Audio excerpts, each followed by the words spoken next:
Bonjour à vous, je vous ai beaucoup parlé récemment de l'importance de l'isolation avec les différentes caractéristiques à prendre en compte. Eh bien l'isolation, ça va de pair avec l'étanchéité à l'air. Alors quand on parle d'étanchéité à l'air pour un bâtiment, ça ne veut pas dire qu'on va faire une construction de type bocal étouffant.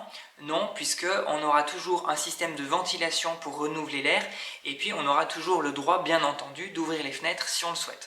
Donc en quoi ça consiste cette histoire d'étanchéité à l'air? Je vais prendre l'exemple d'un pull en laine. Un pull en laine, on le met pour se protéger du froid, pour garder sa chaleur corporelle. Parce qu'en fait, la laine, elle a des fibres qui renferment de l'air et donc qui a un rôle isolant qui permet de garder les calories, d'éviter les déperditions. Donc dans un bâtiment, c'est pareil quand on isole. Maintenant, est-ce que c'est suffisant quand on est à l'extérieur? Bien souvent non, puisqu'à l'extérieur, quand il fait froid, il suffit qu'il y ait un peu de vent pour qu'on ait une sensation d'inconfort. Donc qu'est-ce qu'on va faire? On va mettre un coupe-vent, une veste ou un kawaii. Donc dans un bâtiment, c'est la même chose. Il va vraiment falloir cette association des deux, l'isolation et un effet coupe-vent, pour pouvoir avoir un bon confort. Et puis on le comprend assez naturellement. En fait, c'est dommage quand on a pris soin de chauffer l'air intérieur, c'est vraiment dommage qu'il s'échappe comme ça par différentes fuites d'air qu'il peut y avoir un peu de partout dans la maison.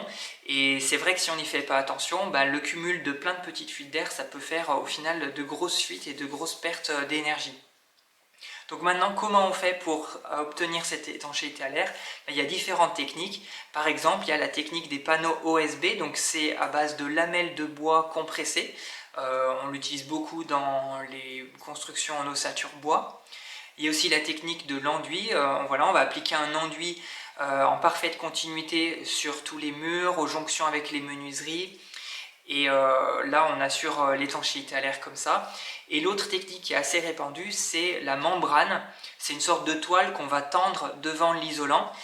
Et cette membrane, elle va jouer à la fois le rôle de pare-vapeur pour protéger l'isolant des migrations de vapeur d'eau et à la fois le rôle d'étanchéité à l'air. Alors bien entendu, dans tous ces cas, il faudra veiller à ne pas percer l'étanchéité à l'air pour le passage des gaines électriques ou de la plomberie par exemple. Et donc on fera plutôt un système où on aura l'étanchéité à l'air, ensuite un vide technique dans lequel on fera passer toutes ces gaines. Je pourrais vous montrer prochainement un exemple puisque j'ai un chantier qui commence la semaine prochaine et donc je compte faire des vidéos pour vous montrer l'avancement du chantier, les différentes étapes et puis notamment on pourra voir comment ça se passe pour l'étanchéité à l'air et en l'occurrence on a prévu une membrane, donc je vous montrerai tout ça. Voilà pour aujourd'hui, je vous souhaite une très bonne journée, à bientôt, ciao.